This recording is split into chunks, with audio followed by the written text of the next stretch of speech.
When you see it, it's quite baffling. Here is this giant doorway carved into solid rock, and it appears to be a gateway. If you haven't heard about the massive stone doorway in Peru that some say leads to another world, well, you're missing out on one of the strangest mysteries out there. That rock, as clear as you can see, has a gigantic rectangle carved out of it, cut out of it. And in the center of that rectangle, at the bottom, there is something that looks like a door. The Portal de Aramu Muru is a giant rock carving with no hinges, no seams, just a perfectly shaped doorway leading to nowhere, or maybe somewhere. Some believe it's a gateway for the gods. The Peruvian natives actually referred to this as the Gate of the Gods. Others think it's something much bigger. So what exactly is Portal de Aramu Muru? If you ever find yourself wandering the high-altitude landscapes of Peru near the legendary Lake Titicaca, you might stumble upon something that looks straight out of an Indiana Jones movie. The Portal de Aramu Muru, also called the Gate of Hayumaka, isn't your average pile of ancient ruins. It is a massive stone doorway carved into solid rock, standing about 7 meters high and just as wide, with a weirdly precise T-shaped design and a circular indentation right in the middle. And here is the kicker. It does not lead anywhere. No rooms, no tunnels, just a door to nowhere. Or maybe, depending on who you ask, a door to everywhere. Now, officially, the site only made it onto the public's radar in 1996, thanks to a local tour guide named José Luis Delgado Mamani. But the legends go way, way back. One of the most famous stories tells of an Inca priest named Aramu Muru, who supposedly had a powerful golden disc, the key of the gods. As the Spanish conquistadors swept through the region, hell-bent on plundering every last ounce of gold, Aramu Muru supposedly fled to this very portal. Instead of waiting to be caught, he placed the disc into the circular depression, activating the gateway. Witnesses, because of course there were witnesses, reported that the doorway lit up with an unearthly blue light. Before anyone could stop him, the priest stepped through, vanishing into the unknown, never to be seen again. So, where did he go? That depends on who you believe. Some say he entered the realm of the gods, a place beyond the mortal world. Others think he traveled to a different dimension, maybe even a completely different planet. Because let's be honest, if ancient alien theories were a bingo card, Aramu Muru would be a free space. The idea of the portal being some kind of interstellar gateway has only fueled speculation that ancient civilizations had contact with extraterrestrials. It is the same theory that pops up with other mysterious sites like Pumapunku or the Pyramids of Giza, places that seem a little too advanced for their time. But what do archaeologists say? They suggest that pre-Incan civilizations, possibly the Tiwanaku, carved the structure for ceremonial purposes. Maybe it was used for spiritual rituals, or perhaps it was an unfinished project abandoned before it could serve its intended purpose. No one really knows, which only adds to the mystery. The rock itself shows no obvious signs of being an actual door. There is no hinge system, no mechanism that would let it open. Yet people who visit the site report strange sensations, tingling, dizziness, an overwhelming sense of energy. Some places make you wonder if history left out a few crucial details. Just when you think you have a grip on ancient civilizations, something like this shows up and rewrites the script. Gate of the Sun. The Gate of the Sun is not just some ancient ruin sitting quietly in Bolivia near Lake Titicaca. This thing is a statement, a massive monolithic structure carved from a single block of stone weighing around 10 tons. It is a relic from the Tiwanaku civilization, a culture that thrived in the Andean region between 500 and 950 AD, and left behind architecture so advanced it has archaeologists either in awe or desperately trying to explain how they pulled it off without modern tools. And here is where things get interesting. The gate was not even standing when European explorers found it in the 19th century. It was lying flat, cracked right through, as if something had knocked it over. Earthquakes, maybe, an ancient battle, some kind of event that history forgot to record. Nobody knows. What we do know is that the gate has been restored and placed upright in what is believed to be its original location. But there is still debate over whether this is where the Tiwanaku intended it to stand. Size-wise, the Gate of the Sun is not the tallest structure in the world, standing at about 3 meters high and 4 meters wide. But what it lacks in height, it makes up for in detail. The carvings on its surface are what make this site legendary. Right at the center, there is a figure with an intense stare, possibly representing Viracocha, the creator god of Andean mythology. This figure is surrounded by a series of winged beings, some with human faces, others looking more like jaguars or birds. The whole thing has an otherworldly feel, like a message from a lost civilization, trying to tell us something we have not quite deciphered yet. Scholars believe these carvings have astronomical significance. Some think they mark celestial cycles and track time, possibly indicating a shift from lunar-based religious practices to solar worship. Others suggest the gate was used for ceremonies linked to the movement of the sun, reinforcing the idea that the Tiwanaku were not just builders, but also deeply in tune with the cosmos. The positioning of the gate and its alignment with the sky add weight to this theory. Some researchers even believe it functioned as a kind of calendar, though how exactly it worked remains up for debate. And just when you think the mystery couldn't get any deeper, there's another site nearby that takes things to a whole new level. I'm talking about Pumapunku.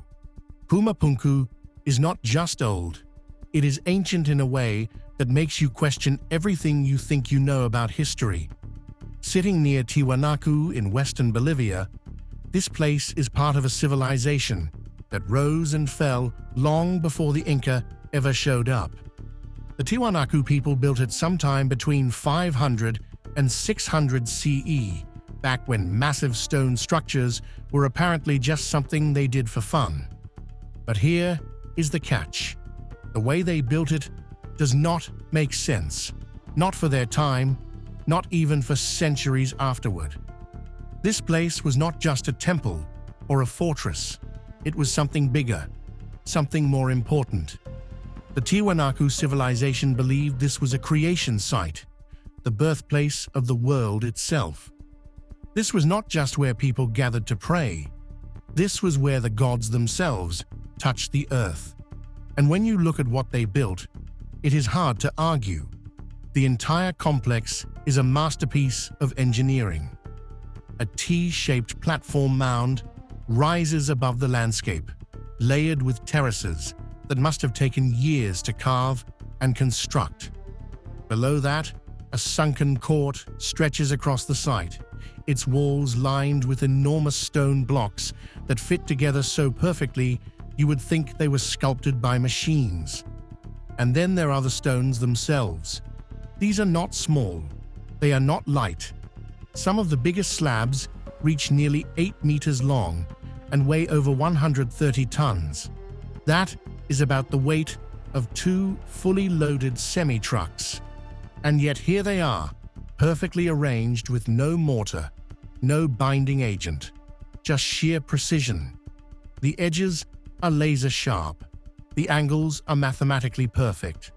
Some blocks have intricate carvings, others have deep cuts that suggest they were designed to interlock with neighboring stones, almost like pieces of a massive puzzle.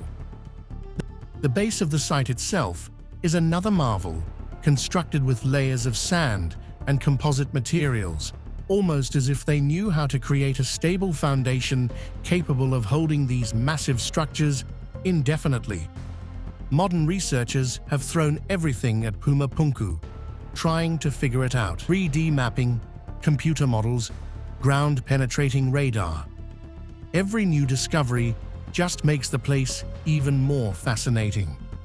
Beneath the surface, buried structures suggest the complex is even larger than we thought. Reconstruction efforts using digital models hint at a sprawling, interconnected city, but Pumapunku is just one piece of the puzzle. South America is packed with ancient wonders that defy explanation, and if there's one place that steals the spotlight, it's Machu Picchu. Machu Picchu is the kind of place that does not just sit quietly in history books. It looms. It is challenging. It refuses to be ignored. Built in the 1400s by the Inca Empire at nearly 8,000 feet above sea level, this ancient city still clings to the Andean mountains like it was carved straight out of the clouds. No one really knows why it was built. Not for sure. Some say it was a royal retreat for Emperor Pachacuti. Others think it was a sacred site, a place for the most powerful priests to connect with the gods. Whatever its purpose, it was abandoned not long after the Spanish arrived in the 1500s, left to disappear into the jungle. And it did. For centuries, vines and mist swallowed it whole, turning it into little more than a rumor, a ghost whispered among locals. That is, until 1911, when American explorer Hiram Bingham stumbled upon it and dragged it back into the world's spotlight. What he found was not just another ancient ruin. Machu Picchu is an engineering marvel that should not even be possible for its time. The Incas built it without wheels, without iron tools, without mortar. Just stone against stone, cut so precisely that even today, after centuries of earthquakes and rain, the walls still stand. No crumbling, no shifting, just flawless stonework that fits together like a three-dimensional puzzle with no room for error. And they were not just building walls, they were shaping the landscape itself. Machu Picchu was carved into the mountainside with a level of care that makes modern cities look sloppy. The terraces that ripple down the slopes were not just for farming. They prevented landslides, controlled erosion, and stabilized the entire structure. Without them, the whole place would have collapsed long ago. Machu Picchu might be the most famous, but it's not the only ancient site built with mind-blowing precision. If we hop over to Ireland, we find something just as mysterious. Like Newgrange. Newgrange is older than the pyramids, older than Stonehenge, older than civilizations that people actually remember, and yet there it is, still standing in the green fields of Ireland, holding onto secrets from over 5,000 years ago. A massive circular monument in County Meath, built by a Neolithic society that left no written records, no clear explanation for what they created. Just stone, art, and an eerie kind of precision that suggests they understood the movement of the sun better than they had any right to.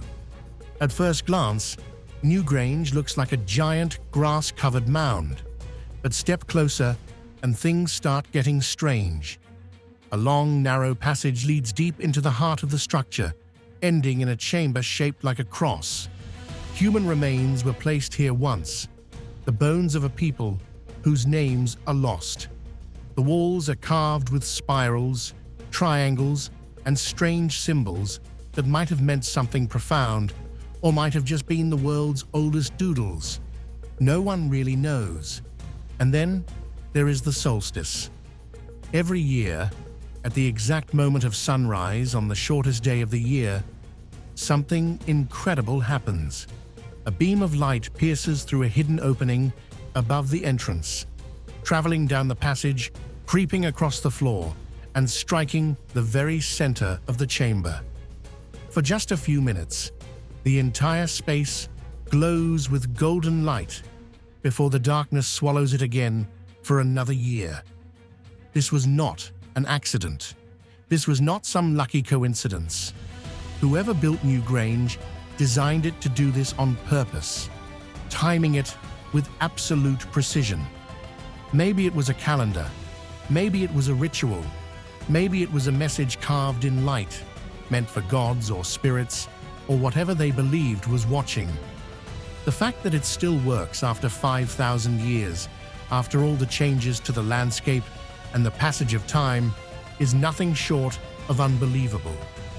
Newgrange proved that ancient people understood astronomy better than we give them credit for, but Ireland isn't the only place with jaw-dropping ancient discoveries. Over in England, a burial site was found that completely changed what we know about early medieval Europe, the Anglo-Saxon ship burial. In a quiet corner of England, hidden beneath the grassy hills of Suffolk, something incredible lay waiting for over 1,000 years. No one knew it was there, not the farmers who walked the land, not the kings who ruled long after it was buried, not even the archaeologists who spent their lives searching for pieces of the past. It sat, untouched, while the world changed around it. Until one day, in 1939, a man with a trowel started digging.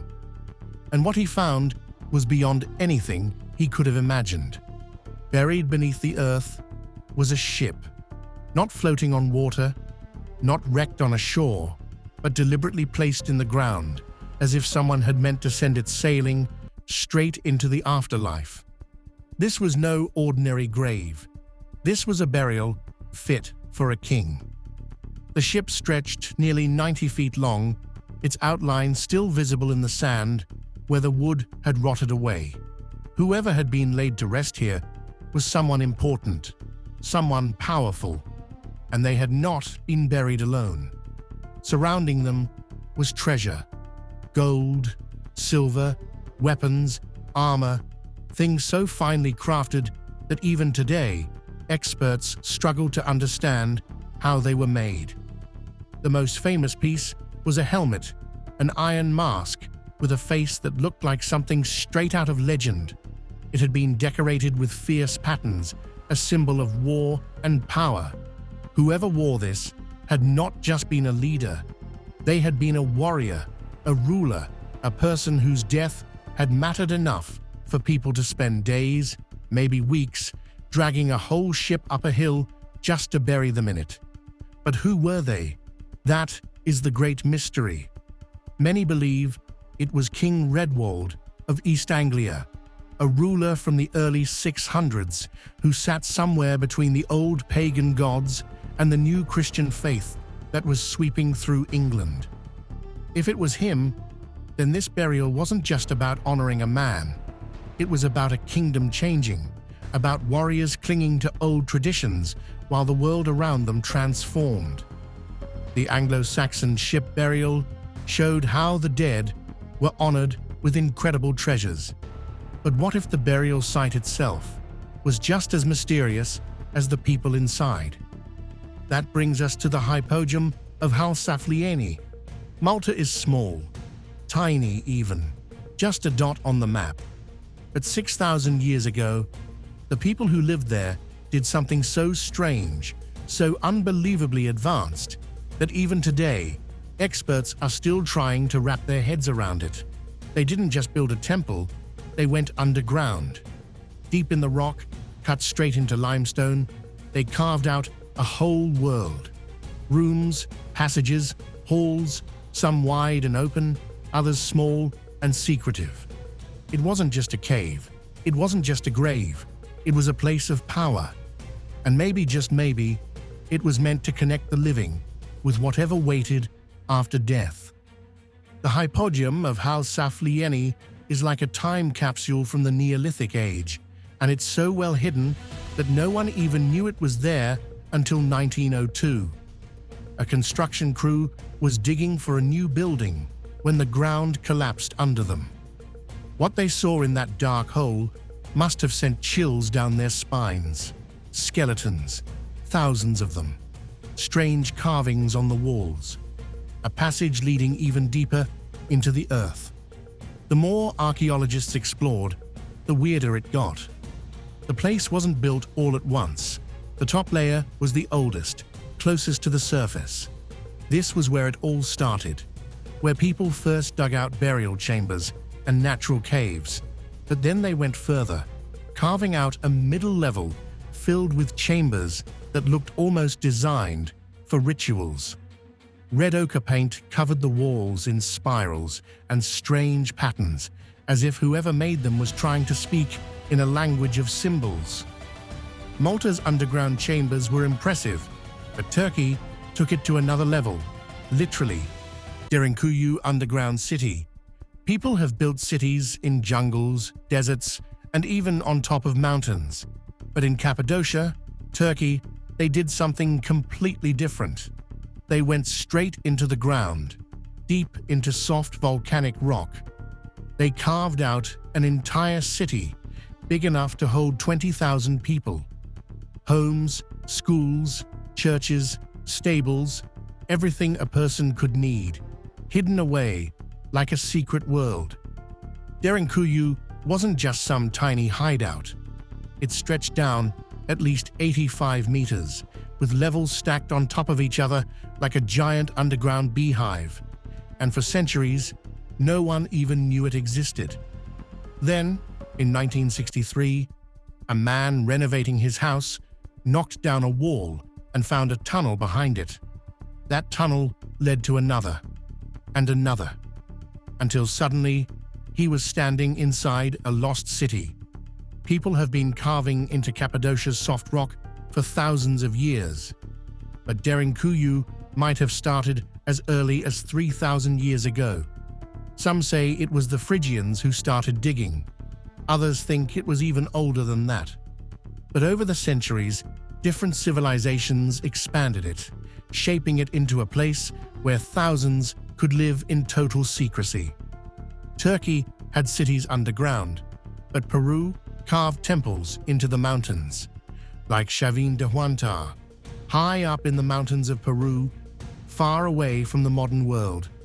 There was once a place of power, a place of gods, secrets, and terrifying stone faces staring out from the walls. Chavin de Huantar wasn't just a city, it was a religious center, a gathering place for people from all across the Andes. For centuries, thousands made the journey here, walking for days or even weeks, just to stand in its plazas, listen to the priests, and witness the ceremonies that shaped their world. The people who built this place, the Chavin civilization, lived more than 2,500 years ago. They were one of the earliest great cultures of South America, long before the Inca, and they didn't just build a city, they created something bigger, a belief system that spread across the land, influencing countless people from the high mountains to the distant jungles. At the heart of it all was the temple, a massive stone structure, carefully built from huge blocks and designed with a level of precision that still amazes archaeologists today. It wasn't just one building either. Over time, they expanded, adding new sections and plazas. The original temple had twisting hallways inside, dark and narrow, leading to the lanzon, a towering stone carved with the face of a god, a creature with feline fangs, staring eyes, and a body covered in swirling patterns. Peru had its mysterious temples, but over in France, things got even weirder. With the Karnak stones, something strange happened thousands of years ago in what is now France. People dragged over 3,000 massive stones across the land and set them up in rows, circles, and towering formations. No one knows exactly why. No one knows exactly how. But the Karnak stones are still standing, stretching across the landscape like some kind of ancient code that no one has cracked. These stones weren't just tossed around randomly. Whoever built this had a plan. Some stand alone, reaching toward the sky like silent sentinels. Others are lined up in perfect rows, going on for kilometers. Some were arranged into circles. And then there are the dolmens, stone tombs built to hold the dead, some of which were once covered by dirt mounds that have since worn away. Whatever was happening here, it was big. And it started long before famous sites like Stonehenge or the Great Pyramids. This wasn't a small project. The oldest stones were put up sometime between 4,500 and 3,300 BC, back when people were just starting to settle into farming life instead of wandering around hunting and gathering. That means these stones were dragged, lifted, and positioned by hand. No metal tools, no wheels, just human strength and whatever tricks they had up their sleeves. And the biggest question, why? Some believe this place was like an ancient calendar, tracking the movements of the sun and stars, helping early farmers know when to plant their crops. Others think it was a giant religious site, a place where people gathered to honor their gods, hold ceremonies, or maybe even try to contact the spirit world. Then there's the theory that these stones were linked to the dead, marking graves or serving as a way to remember ancestors. What's the real truth behind Portal de Aramu Muru? Are there other ancient places waiting to be found?